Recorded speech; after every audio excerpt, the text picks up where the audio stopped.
Hey everybody, welcome back to the Chaotic Little Book Corner. My name's Acacia. Today I was requested for my top 5 pick of this week to be my favorite fantasies since I don't get along with fantasies that well. I really have a hard time getting into a fantasy realm myself. It doesn't make sense to me usually, but I found a couple that really actually hit the nail on the head for me. They're in no particular order. You guys know that I love them all. I've mentioned them all before except for two, which I'm going to explain in a moment. So let's just jump right off with my cheat, which is the Singular and Extraordinary Tale of Mira and Goliath and the Contrary Tale of the Butterfly Girl by Ishbel B. This is a duology. I love these books, you guys. They are amazing. They are phenomenal. They are probably one of my favorite fantasy worlds to return to. I really loved everything about them. It's the steampunk sci-fi kind of fun fantasy-filled world with darkness and demons and angels. It's right up my alley. I absolutely adore it, and I recommend it highly to anyone who hasn't picked it up. I think it's a lot of fun, and it's a really easy read, but it's dark at the same time, so it's that middle grade feel with a darkness. Choice. That's not a thing. Next, we have Alice by Christina Henry. You guys know my rants and raves about this. Oh my god. I love this. Alice in Wonderland is one of my favorite books of all time. And you can see my Puffin edition up here. I always want new Alice in Wonderland books. They're my favorite thing to collect.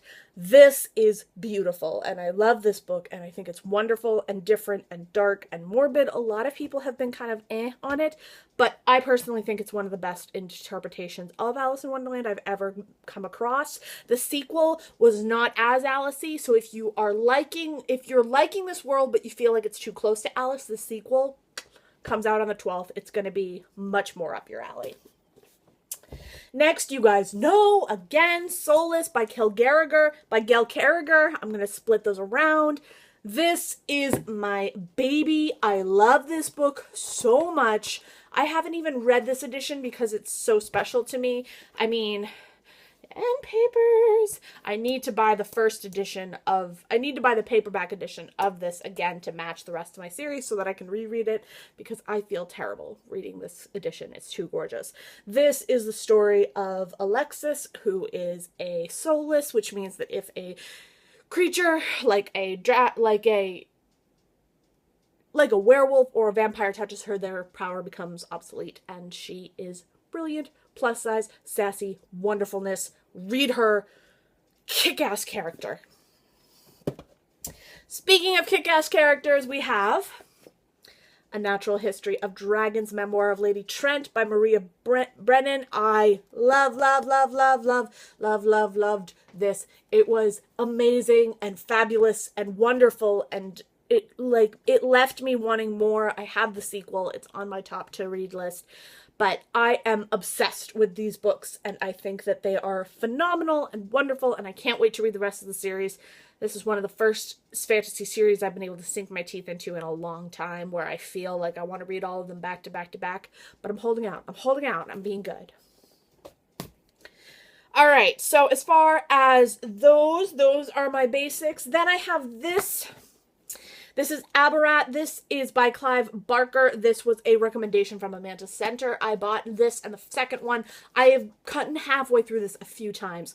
I really enjoy it. I don't know why I can't finish it. Something keeps stopping me and it's annoying me. But I really love it. I really enjoy it. And I think that it's one of the best children's pieces of fantasy that I've read in a really long time, in terms of younger than even It's even younger than Ishbel B's books. It's more middle grade, and I super adored it. I can't wait to finish it, but this is definitely up there, and that's a cheeky little slipper inner. And then this is always going to have my heart. This is my Grimm's fairy tale collection, the full fairy tale collection. This is my special edition. It's in a very nice little box,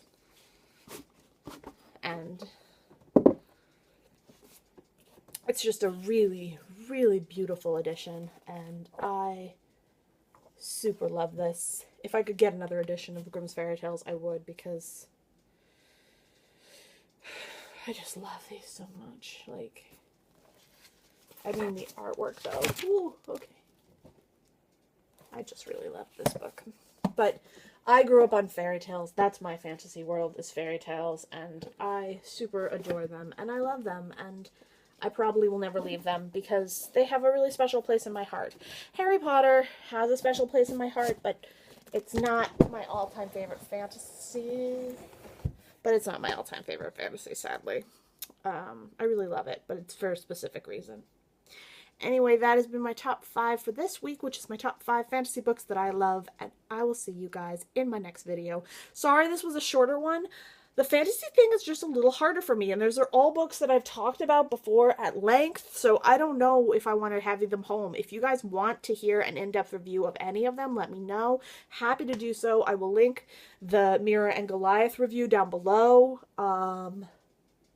Yeah, that is it, guys, and I will see you in my next video.